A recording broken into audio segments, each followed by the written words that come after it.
Muito bem, nós estamos aqui para mais um programa nesse canal do YouTube, continuando o estudo no Evangelho de João. Estamos vendo capítulo por capítulo, verso por verso, desse Evangelho espiritual que é o Evangelho de João. João é o mais espiritual dos 4 evangelhos, é o mais teológico, é o mais profundo, que é considerado evangelho complementar ou suplementar. Ele suplementa os outros evangelhos e nós estamos chegando perto da crucificação de Jesus. João 17, alguns consideram como o capítulo principal do Evangelho de João.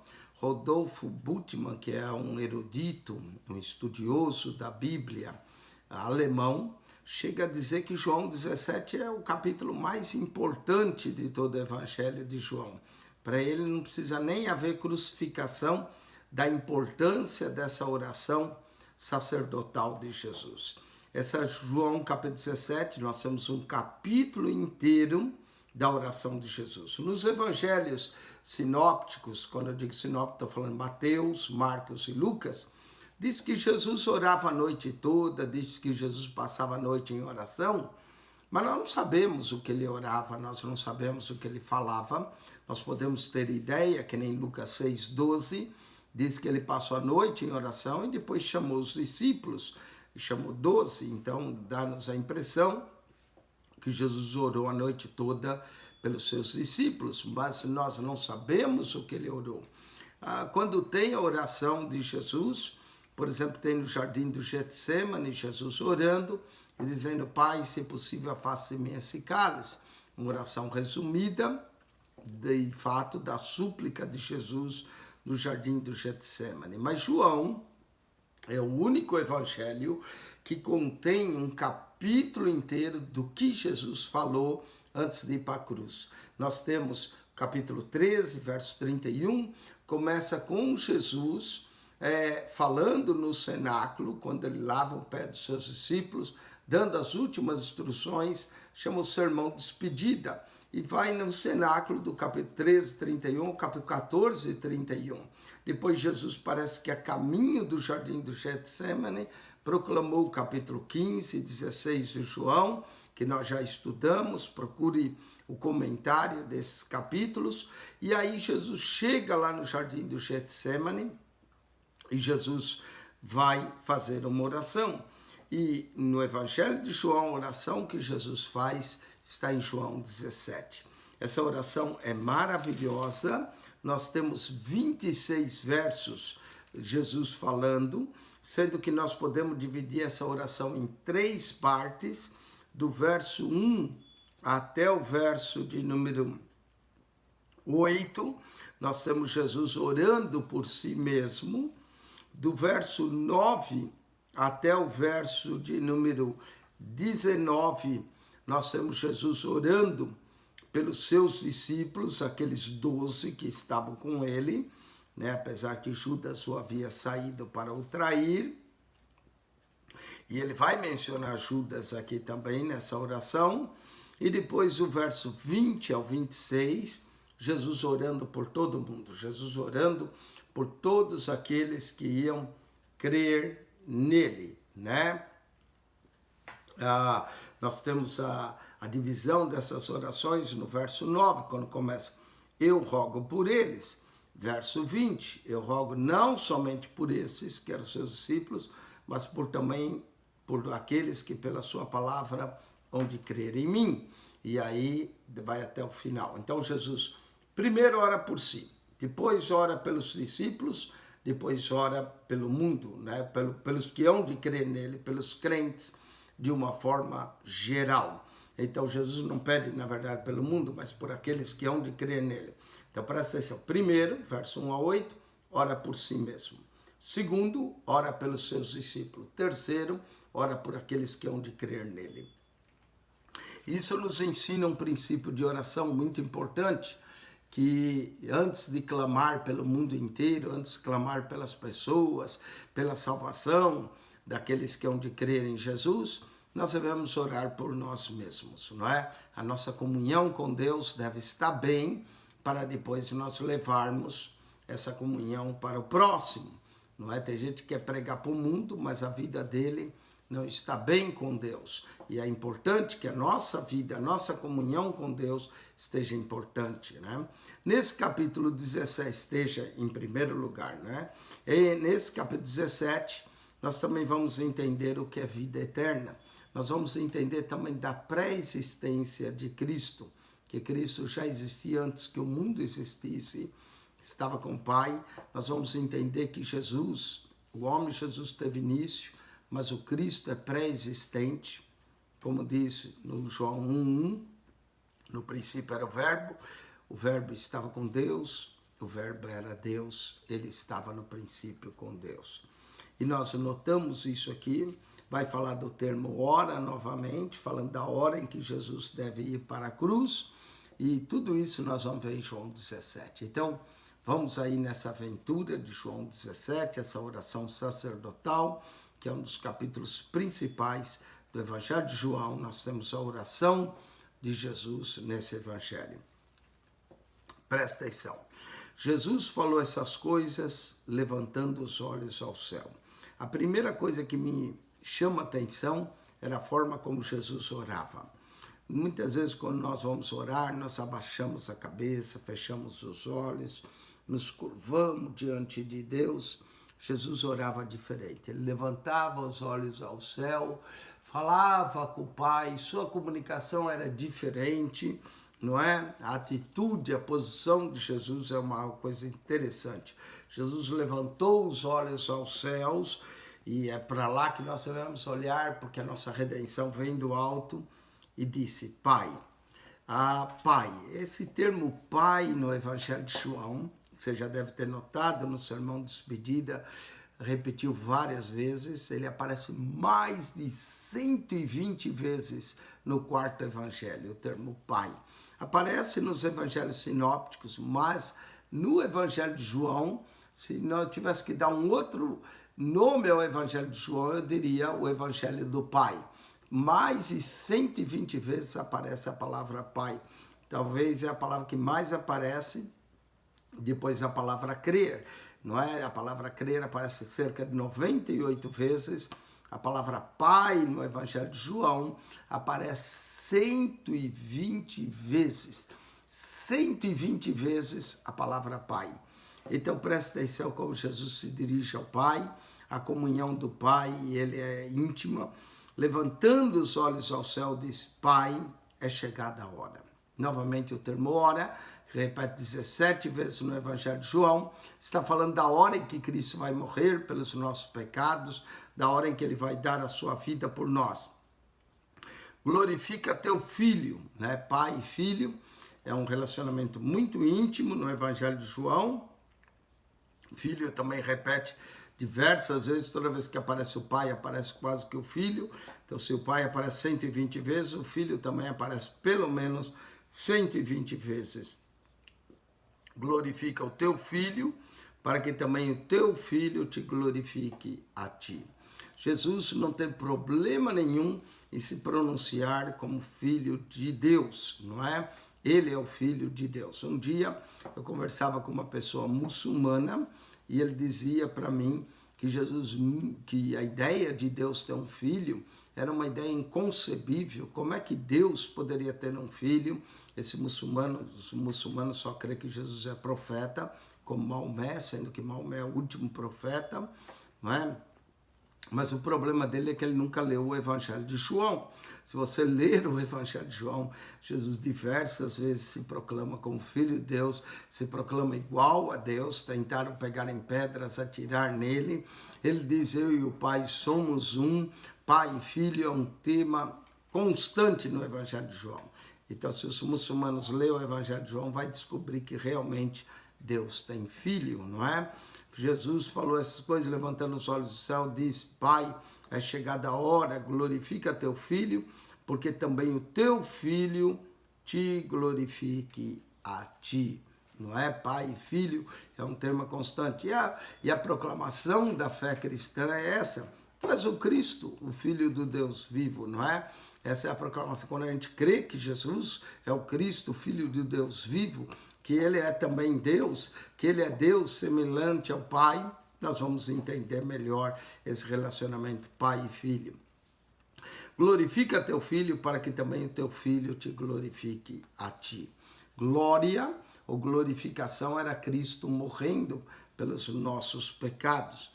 Segunda parte do Evangelho de João, do capítulo 12 até o 20, é chamado o livro da glória, não é?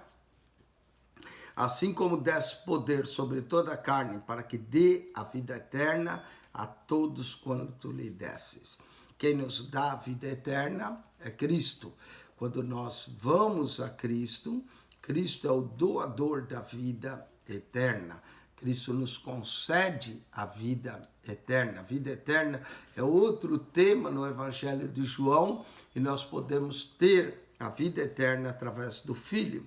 E aqui João, nessa oração de Jesus, João explica para nós o que é a vida eterna, não é? Eu gosto da Bíblia porque a gente não precisa inventar definição para as Escrituras. Um dos princípios de hermenêutica, que é as regras de interpretação da Bíblia, é que a Bíblia interpreta a si mesmo. Então, quando João fala de vida eterna e você quer saber o que é a vida eterna, não precisa você trazer uma definição. A Bíblia traz essa definição.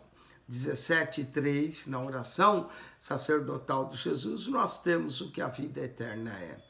Vida eterna é esta, que conheçam a ti só, por único Deus verdadeiro, e a Jesus Cristo a quem enviasses. Então, conhecer a Deus como o único Deus verdadeiro e conhecer a Jesus. Conhecer a Deus e conhecer a Jesus consiste a vida eterna. Na verdade, nós vamos passar a vida eterna conhecendo Deus, porque Deus é tão grande, tão maravilhoso, tão infinito, tão perfeito, tão sensacional, que nós vamos passar a vida toda conhecendo Deus.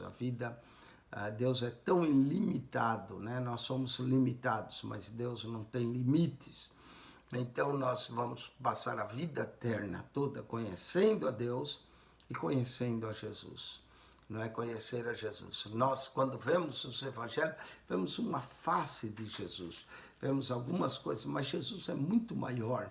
Inclusive, nós temos 4 evangelhos que nos apresentam Jesus.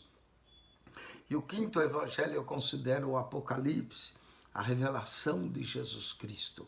Nos 4 evangelhos nós temos Jesus na terra, Jesus operando, Jesus morrendo, Jesus ressuscitando. No Apocalipse nós temos Jesus na glória, Jesus glorioso, Jesus tremendo que João viu. Então eu considero o Apocalipse o 5º evangelho do Novo Testamento, a revelação da pessoa de Jesus. Conhecer a Deus, conhecer a Jesus é conhecer a vida eterna. A vida eterna é essa, que conheço a ti só por único Deus verdadeiro e a Jesus Cristo a quem enviasse. Como é que nós conhecemos a Deus? Nós conhecemos a Deus através da Bíblia, através da palavra de Deus que nos revela a Deus. Nós conhecemos a Deus através da pregação. Quando eu estou aqui anunciando a você, estou pregando, estou ensinando, e é assim para que você conheça e eu conheça também mais a Deus. O profeta Oséias diz: conheçamos e prossigamos em conhecer ao Senhor. Conhecemos a Deus através de Cristo, a imagem expressa de Deus. Quem vê a mim, disse Jesus, vê o Pai. Então conhecemos a Deus através da Bíblia, conhecemos a Deus através da pregação do Evangelho, do ensino do Evangelho, conhecemos a Deus através de Cristo, conhecemos a Deus através da natureza. Tudo que Deus criou, tudo que Deus fez, revela-nos Deus. Não é? O sol são obras das mãos de Deus. A terra, as estrelas, os animais, tudo são obra da mão de Deus. Não é? Conhecemos a Deus através da natureza. Charles Darwin era naturalista. Ele procurava descobrir Deus através da natureza. Muita gente acha que Darwin era ateu. Charles Darwin era deísta. Ele diz, por mais que desci, nunca cheguei a negar a existência de Deus. Ele era naturalista, procurava conhecer Deus através da natureza. Nós conhecemos a Deus através da Bíblia, nós conhecemos a Deus através da pregação do Evangelho, nós conhecemos a Deus através de Cristo, nós conhecemos a Deus através da natureza, nós conhecemos a Deus através de uma revelação. Cristo se revelou a João na ilha de Pátmos, Cristo se revelou a Saulo de Tarso a caminho de Damasco. Cristo pode escolher se revelar a nós, não é? Quando Pedro confessou, tu és o Cristo, filho do Deus vivo, não é? Jesus disse, não foi carne e sangue que te revelou isso, mas meu Pai que está nos céus. Nós conhecemos a Deus através da Bíblia. Nós conhecemos a Deus através da pregação. Nós conhecemos a Deus através de Cristo. Nós conhecemos a Deus através da natureza. Nós conhecemos a Deus através de uma revelação. Nós também conhecemos a Deus através da experiência. Precisamos experimentar Deus. Precisamos ter Deus em nossa vida, não é? Precisamos experimentar a graça, o amor, a compaixão de Deus, a misericórdia de Deus em nossas vidas. A vida com Deus, a vida cristã, a vida de experiência com Deus é muito importante para nós conhecermos o Pai eterno. E conhecemos a Deus através da investigação.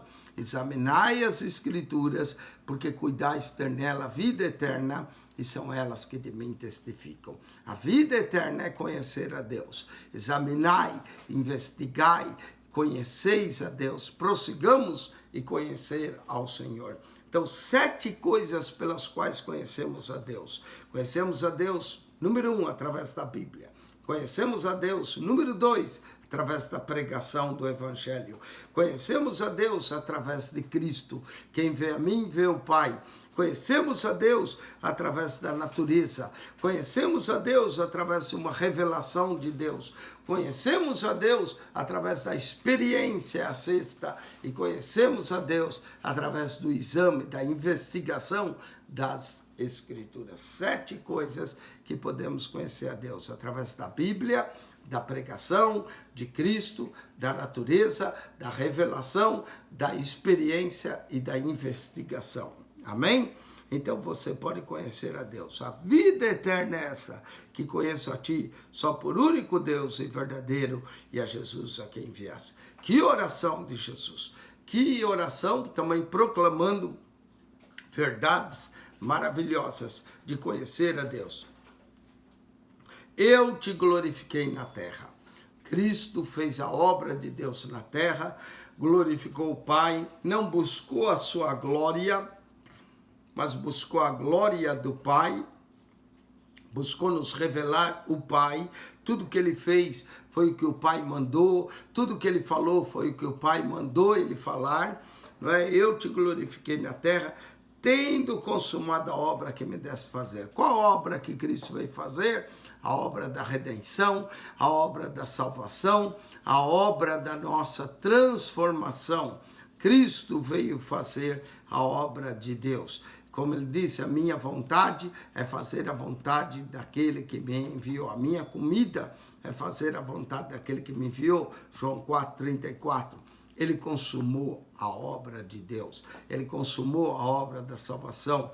Quando ele diz, está consumado, estava consumada a obra da redenção do homem.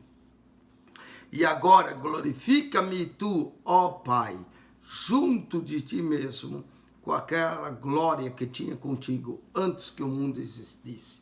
Misericórdia, que profundidade de verso, que maravilhosa revelação. Antes que o mundo existisse, antes que houvesse céus e terra, antes que tudo existisse, o Pai e o Filho estavam juntos na glória. No eterno passado, na eternidade passada, Cristo estava com o Pai, na eternidade futura, Cristo com o Pai. Que coisa maravilhosa, não é? Verso 5 de João 17 é profundo. Revela também João 1:1, né? No princípio era o Verbo. O Verbo estava com Deus, o Verbo era Deus. ele estava no princípio com Deus.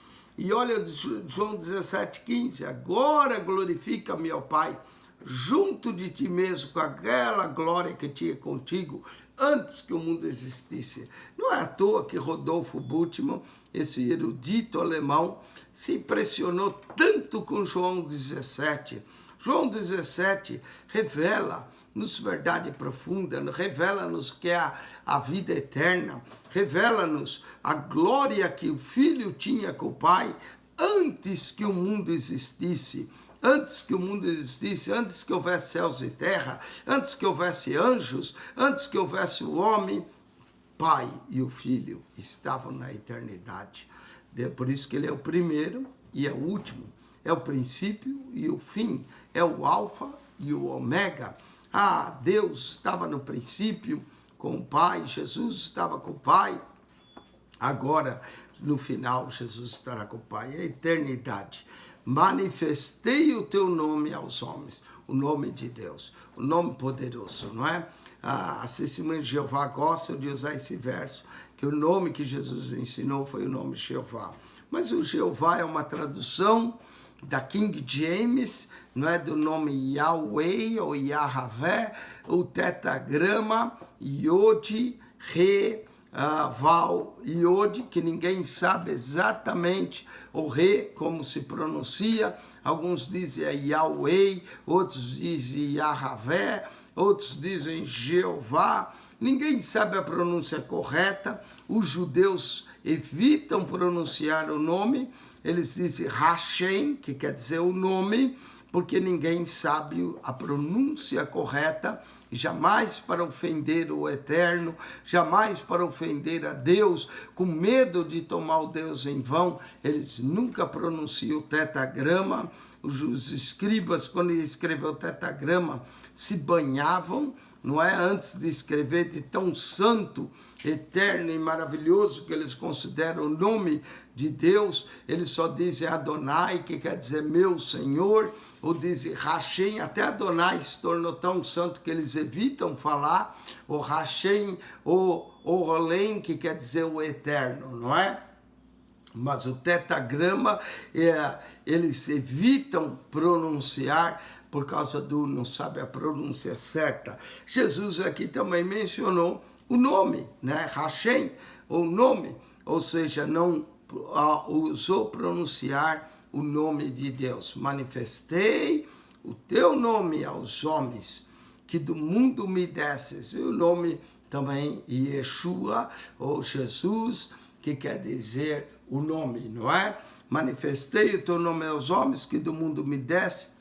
Eram teus, os homens todos são de Deus. Deus é o Criador, não importa se a pessoa é crente ou não crente, se a pessoa é um seguidor de Jesus ou não é, ou é um seguidor de Deus ou não é, todos os homens são deles, eram teus, e tu me deste e guardaram a tua palavra.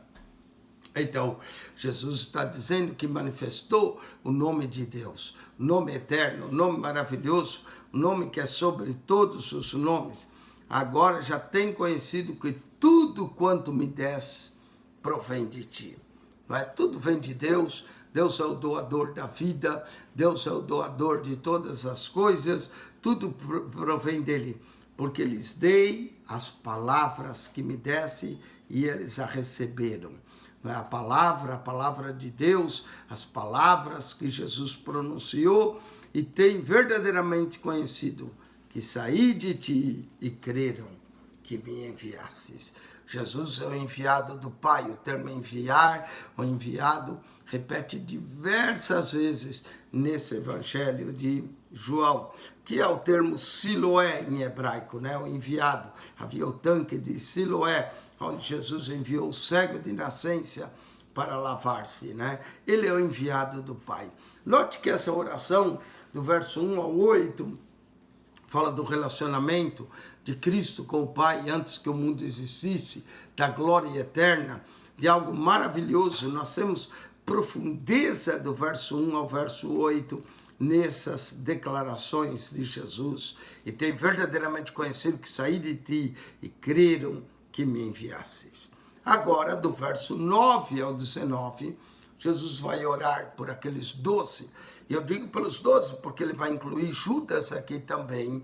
Apesar de Judas o haver traído, Judas é chamado agora, na segunda sessão da oração sacerdotal, de o filho da perdição. Incrível. Nem Judas conseguiu se salvar. Jesus veio para buscar e salvar o que estava perdido. O propósito de Deus é salvar, é levar o homem para a glória, mas a salvação é para todos, mas nem todos são para a salvação. Judas é chamado filho da perdição.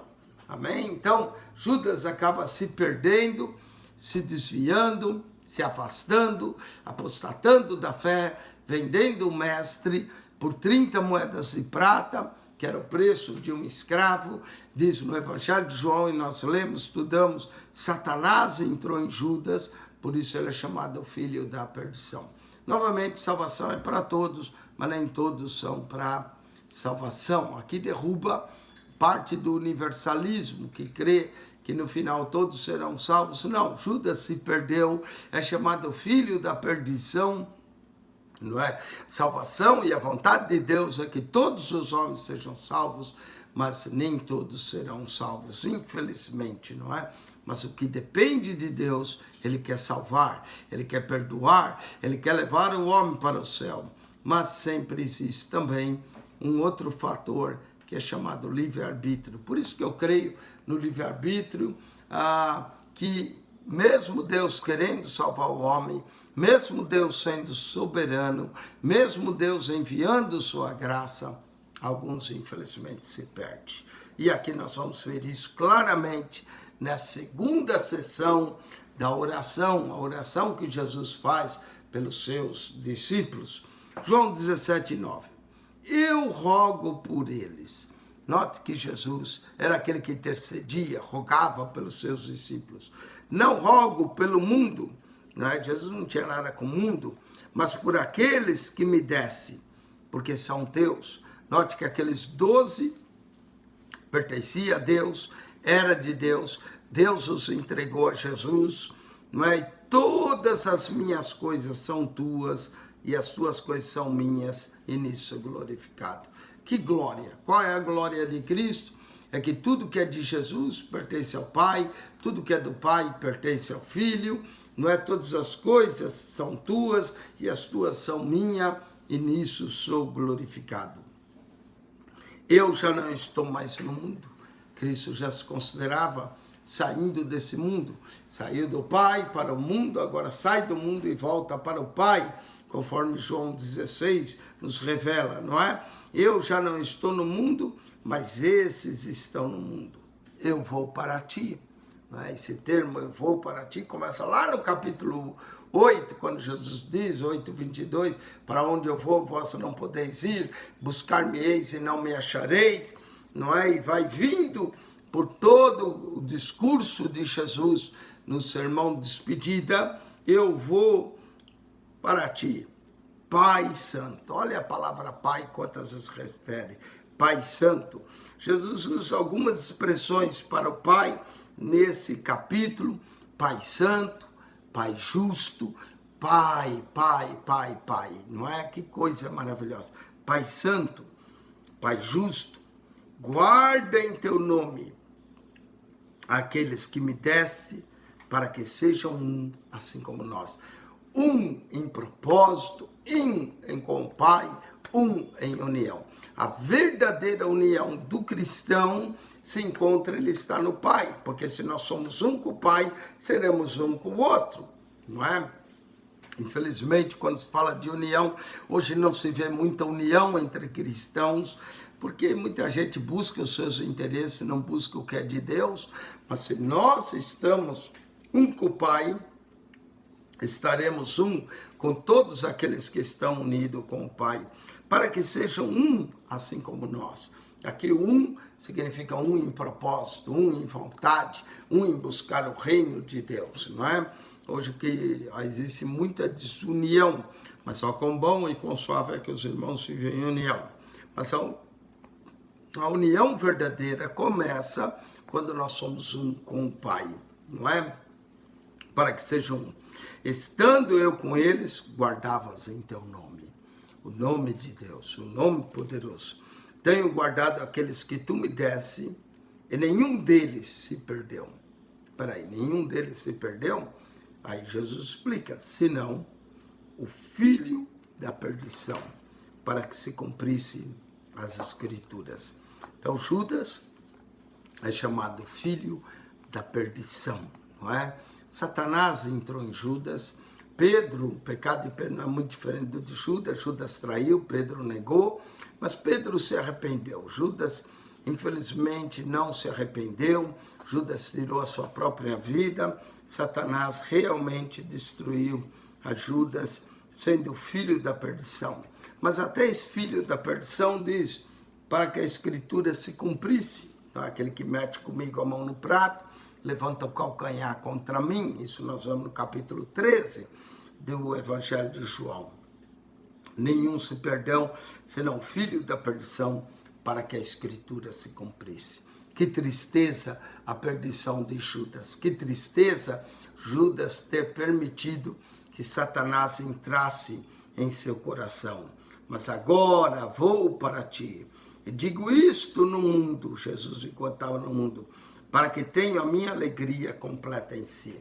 Interessante como amor, alegria, a presença do Espírito sempre está intercalada no sermão de despedida, agora nessa própria oração de Jesus, mas agora digo isso, estou no mundo para que tenha a minha alegria completa em si mesmo. Cristo nos dá a sua paz, Cristo nos dá o seu amor, Cristo nos dá a sua alegria. Nós podemos dizer que os 3 frutos principais do Espírito está aí, não é? Amor, gozo, paz. Amor, gozo e paz. São 3 coisas muito importantes como fruto do Espírito. Claro que Gálatas 5:22 fala também da benignidade, da bondade, da longanimidade, da fidelidade, da mansidão, do domínio próprio. São tudo contra essas coisas, não há lei, não é? São 9 frutos. Mas amor, gozo e paz é os 3 primeiros que acompanham aqueles que creem em Jesus. O amor de Deus derramado em nossos corações. A paz que Cristo nos dá, que excede todo entendimento, a alegria. Não é? E depois vem outros 3, que benignidade, bondade e longanimidade, 3 juntos. Depois vem fidelidade, mansidão e domínio próprio. São mais 3, mas amor, alegria e paz, não é? Mas agora vou para ti e digo isso no mundo para que tenham alegria completa em si mesmo. Olha a alegria também. A alegria vem da palavra. Dê-lhes a tua palavra e o mundo os odiou. A palavra de Deus é contrária ao mundo, não é? Quem ama o mundo não pode ter o amor do Pai. Tiago já disse isso. Dê-lhes a tua palavra e o mundo os odiou, porque não são do mundo, assim como eu não sou do mundo. Todo cristão verdadeiro já não é mais parte desse mundo, já faz parte do reino de Deus, portanto o mundo não pode nos agradar, o mundo não tem nada para nós, estamos no mundo, mas não somos do mundo, não é? Jesus disse isso, não peço que os tire do mundo. Apesar disso, apesar de estarmos no mundo e não sermos do mundo, Jesus diz, não peço que os tire do mundo, mas que os livre do mal. O mundo é mau, o mundo passa e a sua consciência, mas o que faz a vontade de Deus permanece para sempre. Que oração, que maravilha, que Cristo nos revela nessa oração. Não sou do mundo como eu do mundo não sou. O cristão já não é mais parte desse mundo, não é? Diz que uma vez vinha um crente, já crente, que já não se considerava mais desse mundo, vinha passando em frente ao cemitério e vinha um outro não crente, do outro lado também em frente ao cemitério. Quando ouviu aquele barulho, gritou, ei, quem é que está vindo aí? O crente respondeu, sou eu. Falou, ainda bem, porque eu tenho muito medo de assombração. Aí o crente diz, quando eu era desse mundo, eu também tinha medo dessas coisas, não é? Então o homem saiu correndo com medo, assustado, porque o crente já não é mais do mundo, como eu do mundo não sou, não é? Estamos no mundo, mas não somos do mundo, não é? Que Cristo nos livre de todo mal. Que relação entre o cristão, que já está na glória, que já goza da glória de Deus, parte da glória, está nesse mundo, mas já não é mais desse mundo. E agora vem a santificação que Cristo faz na nossa vida. A santificação pela palavra, deles a tua palavra. Olha só o verso 17. Se eu considerar um verso importantíssimo em João 17 ao 17, até combina, 17. Santifica-os na verdade. A tua palavra é verdade. Quando eu falei que há 5 coisas que é verdade nesse evangelho, uma delas aparece aqui. Para mim, João 17 é o verso principal de João 17. Santifica-os na verdade, a tua palavra é verdade. João 3:33 diz que Deus é verdadeiro. Deus é verdadeiro, Deus só fala a verdade. João 14:6 diz-nos que, diz em João 14:6, eu sou o caminho, a verdade e a vida, e ninguém vem ao Pai senão por mim. Deus é verdadeiro, Jesus é verdade. João 14:17 chama o Espírito da verdade. João 16:13 diz que o Espírito da verdade nos guiará em toda a verdade.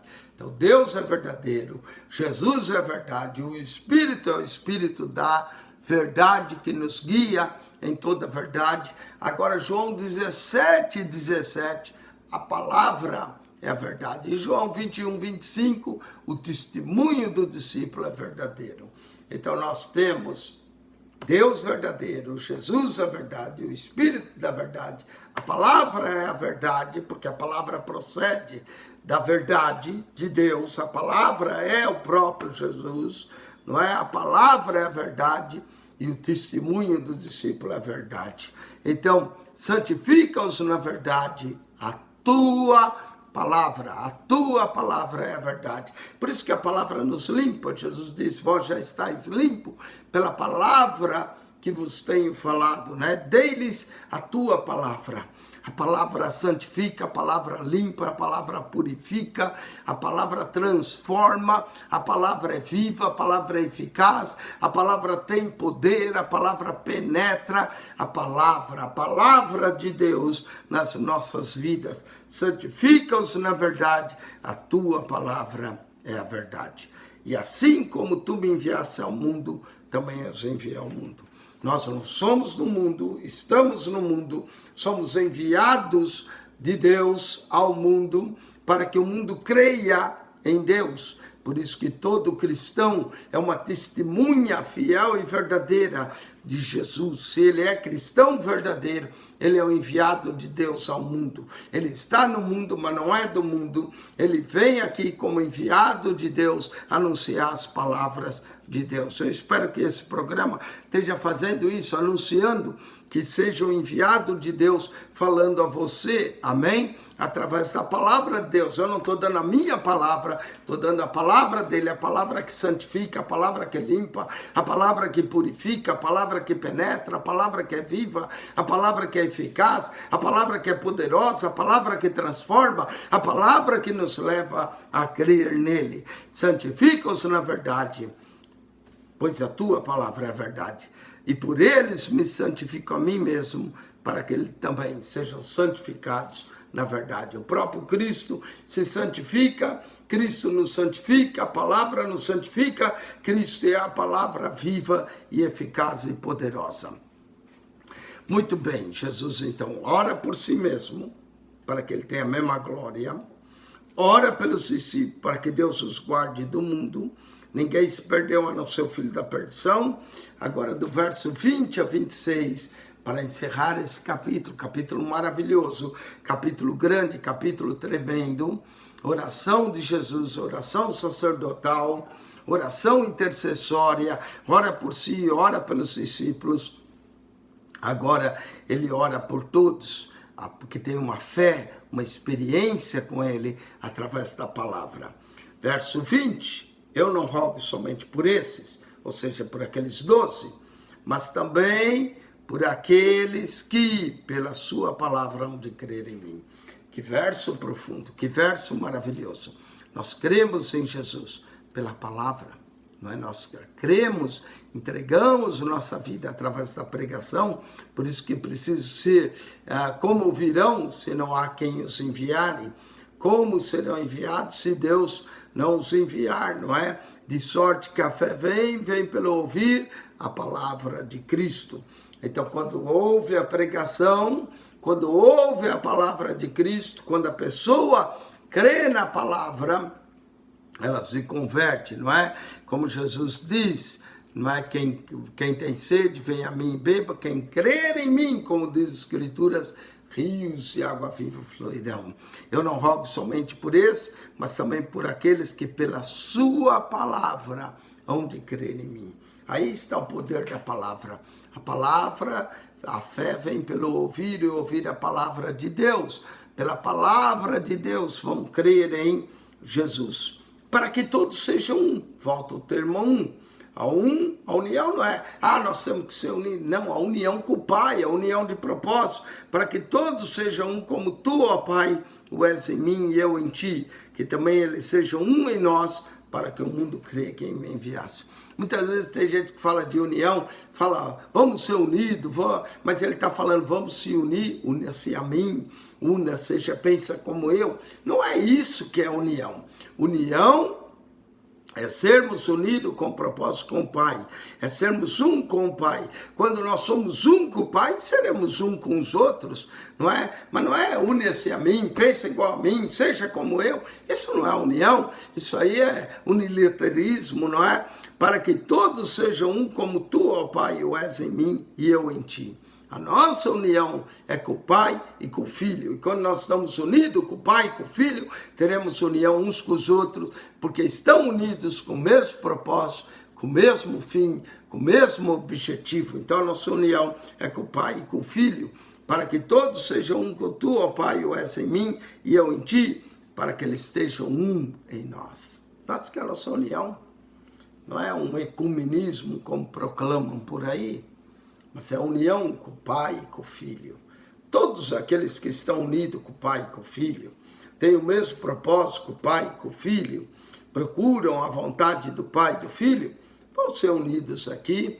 Não é? Tem gente que gosta de ser unido, todos se unam a mim, todos sejam como eu, todos pensem como eu. Isso não é união, não é isso não. A nossa união é com o Pai e com o Filho.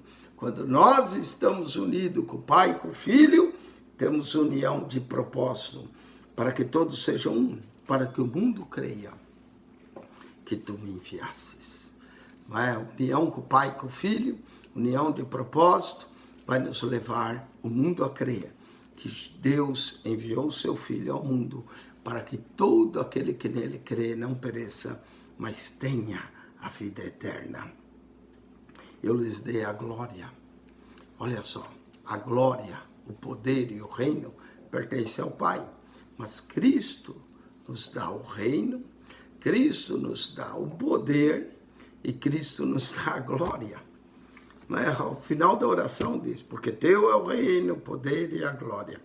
Mas em Lucas diz, alegrai-vos, pequeno rebanho, porque o Pai vos deu o reino.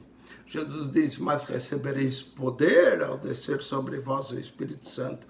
E agora ele dá a glória. O que mais você quer? Ele nos deu o poder, ele nos deu o reino e ele nos deu a glória. Qual é a glória de Deus? A glória de Deus é sermos um com o Pai.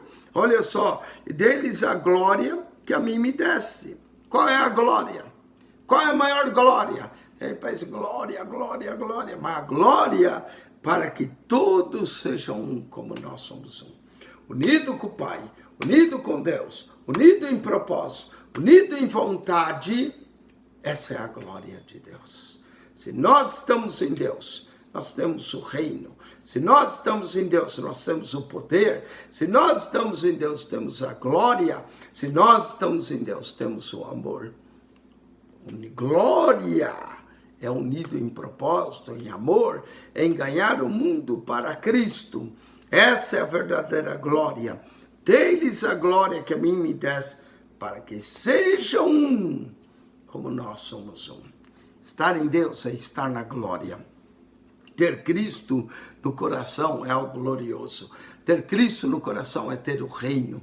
Ter Cristo no coração é ter o poder. Ter Cristo no coração é ter a glória. Pois teu é o reino, o poder e a glória para sempre. O reino nos é dado, o poder nos é dado e a glória nos é dada. Que oração tremenda! Eu não tenho palavras para explicar a profundidade dessa oração de João 17. Eu espero que você entenda isso, que isso entre no teu coração, entre na tua mente, a glória que é estarmos unidos com Cristo num só propósito. Olha o verso 23. Eu neles e tu em mim. Jesus em nós é a maior glória. O Rei da glória está no nosso coração. O Senhor, o Salvador, o nosso Deus está no nosso coração por Jesus. Eu neles e tu em mim, para que sejam perfeitos em unidade. A união perfeita, o propósito perfeito, a vontade perfeita. Sermos um com Deus é a maior glória que podemos ter. Perfeitos em unidade, para que o mundo conheça que tu me enviaste a mim e tens amado a ele como eles têm amado a mim. Está vendo o amor voltando aqui? Olha só, união em propósito, união em vontade, glória de Deus, o reino de Deus, o poder de Deus, o amor de Deus em nós. Ah, que coisa gloriosa é ter o próprio Deus, o Paracleto, Deus, habitando em nós, trazendo amor, para que nós conheçamos que Deus tem nos amado, como tens amado a mim. O grande amor do Pai é transferido para o Filho. O reino do Filho, do seu amor, é transferido para nós. Seu poder, sua glória, seu amor, tudo em nós. Que coisa maravilhosa, não é? Pai, aqueles que me des, quero que onde eu estiver, também ele esteja comigo. Tá vendo? A nossa promessa é que onde Cristo está sentado à destra de Deus. Ele diz no Apocalipse, aquele que vencer, dali que se assente no meu trono, assim como eu venci e me assentei no trono do meu Pai. A promessa de Cristo é celestial, meus amados. Não é purgatorial, mas é celestial. Não existe purgatório onde você vai purgar mais pecado. Cristo já purgou os nossos pecados. Cordeiro de Deus que tira o pecado do mundo, já tirou o nosso pecado. E a promessa de Cristo é: na casa de meu Pai há muitas moradas e eu vou preparar-vos o lugar. Nós estaremos com ele aonde ele estiver. Não creia na religião, na invenção dos homens, na filosofia humana. Creia na palavra de Deus. Pai, aqueles que me des, quero que onde eu estiver, eles também estejam comigo. Não é à toa que Rodolfo Bultmann achava esse o melhor capítulo. Ele disse, Jesus nem precisava morrer depois dessa oração. Não é? Que oração tremenda, que oração maravilhosa. Claro que o Cordeiro de Deus que tira o pecado do mundo faz a obra da redenção, cumpre a obra. Mas que oração profunda, maravilhosa essa de Jesus. Pai, aqueles que me dessem onde estiver, também ele esteja comigo, para que vejam a minha glória que me desse. Qual é a glória? A glória de ser um, a glória de ver o Filho e ver o Pai, a glória de Cristo, Filho, a imagem expressa de Deus, porque tu me has amado antes da criação do mundo, antes que houvesse céus e terra, antes que houvesse mundo, lá estava o Pai e o Filho no eterno propósito maravilhoso. E agora, depois de criar o mundo, criar os anjos, criar todos os seres, todos esses seres o adoram. Nós vamos ver a glória dele. Antes que o mundo existisse, antes que houvesse céus e terra, antes que houvesse qualquer propósito, lá estava o Pai e o Filho.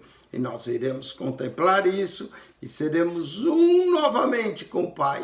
Dele viemos, para ele voltamos. Esse é o grande propósito da redenção. A obra da redenção é nos trazer de volta para o Pai, é trazer o homem que tinha se distanciado, perdido a comunhão, perdido o paraíso, paraíso perdido, paraíso recuperado em Cristo Jesus.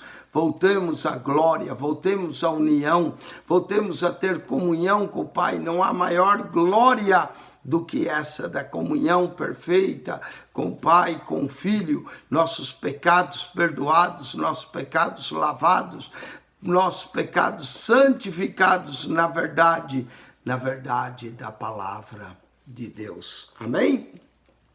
Porque tem amado antes da criação do mundo. Vamos terminar essa oração, mas que oração tremenda. Poderíamos falar aqui horas e horas sobre essa oração. Pai justo. Interessante, Jesus no capítulo 17, 11, chama de Pai Santo, agora Pai Justo.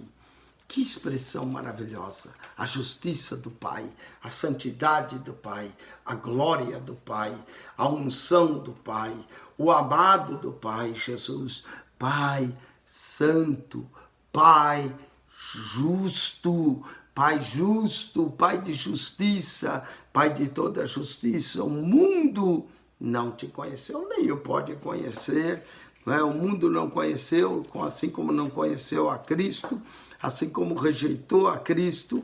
O mundo foi feito por ele, mas o mundo não o conheceu, não o recebeu, porque se tivesse o conhecido e o recebido, jamais teriam o crucificado. Pai justo, o mundo não te conheceu, mas eu te conheci. E esses conheceram que tu me enviaste. Conhecimento é conhecer a Deus, conhecer a Cristo, a quem enviastes. E nisto consiste a vida eterna, em conhecer a Deus, conhecer a Cristo. O mundo não te conheceu, mas esses conheceram que tu me enviaste. Eu lhes fiz conhecer o teu nome. Novamente, qual o nome? O nome Yahweh, Yahvé, Hashem, Adonai. Qual o nome? Jeová. Conheci o teu nome. Conhecer a Deus é conhecer o seu nome, conhecer sua obra salvadora.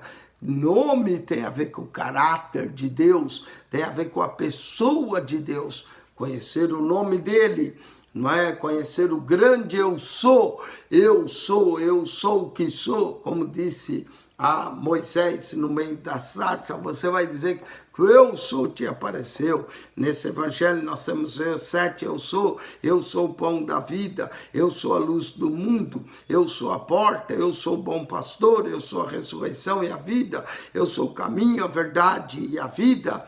Eu sou a videira verdadeira, não é? O nome dele, o eu sou, e lhe farei conhecer mais.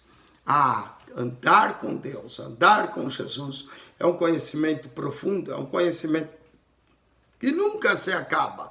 Farei conhecer mais e mais e mais. Quanto mais nós andamos com ele, mais o conhecemos. Como eu disse, conhecemos ele através da Bíblia, conhecemos ele através da pregação, conhecemos ele através de Cristo, conhecemos ele através da natureza, conhecemos ele através da revelação, conhecemos ele através da experiência e conhecemos ele através da investigação. Aqui está falando de uma revelação. Conhecer e lhe farei conhecer mais. Ele vai se revelando mais e mais. A revelação de Deus em nossas vidas é gradativa, é progressiva. Quanto mais nós passamos com ele, mais ele se revela a nós. Já o fiz conhecer o teu nome e lhe farei conhecer. E o conhecer a Deus é conhecer o amor. Quem ama, conhece a Deus. João chega a dizer que quem não ama ainda não conhece a Deus, não viu a Deus. Amor, paz, alegria. 3 frutos, né? 3 qualidades do fruto do Espírito em nós. Olha o amor como termina. O capítulo vai terminar com amor, porque Deus é amor, Deus é luz, Deus é paz, Deus é Espírito, não é? Mas olha só, e lhes farei conhecer o teu nome, lhe farei mais, para que o amor, conhecer a Deus, é conhecer o amor. Conhecer a Deus é viver em amor, para que o amor com que tens me amado esteja neles e eu neles esteja. Deus é amor. Quem está em Deus, quando Deus está em nós, nós temos esse amor perfeito. Amor pelas almas, paixão pelas almas, paixão por Deus, paixão por Jesus Cristo, amor, amor.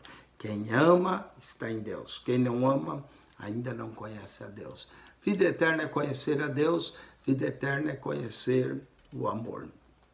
Que oração maravilhosa, essa de João 17. Jesus ora por si, Jesus ora pelos discípulos, ora por aqueles que hão de crer, fala da glória que ele nos dá, fala do amor, fala da união, união de propósito, união do amor, união do reino, união de poder, união da graça, da paz de Cristo, da alegria de Cristo em nós. Amém? Por isso nós terminamos esse comentário de João 17. Agora João 18, nós vamos ver a prisão de Jesus no Getsemane. Nos leva a crer que essa oração maravilhosa ele fez, sacerdotal, foi lá no jardim do Getsemane, diferente dos outros evangelhos, que só tem paz, se possível faça-me esse cálice, que nós temos um capítulo todo da oração de Jesus, para que Deus lhe dê aquela glória, para que ore pelos seus discípulos, ora pelos todos que hão de crer. Que oração maravilhosa, que oração grande, que oração profunda, a de João 17. Pai, santifica-os na verdade, a tua palavra é verdade. Santificação, glória, reino, poder, união, são tudo temas dessa oração de João 17. Que Deus te abençoe, que a graça de nosso Senhor Jesus Cristo esteja contigo. O amor de Deus, nosso Pai, a comunhão do Espírito Santo. Quem esteve convosco, Pastor Eugênio Piacentini, para mais esse programa. Assista os comentários do capítulo 13, 14, 15, 16 e desse capítulo aqui que você acabou de assistir, 17. E depois nós estaremos vendo 18, 19, 20 e 21. Mais 4 capítulos, encerramos o Evangelho de João. Deus te abençoe ricamente em Cristo Jesus.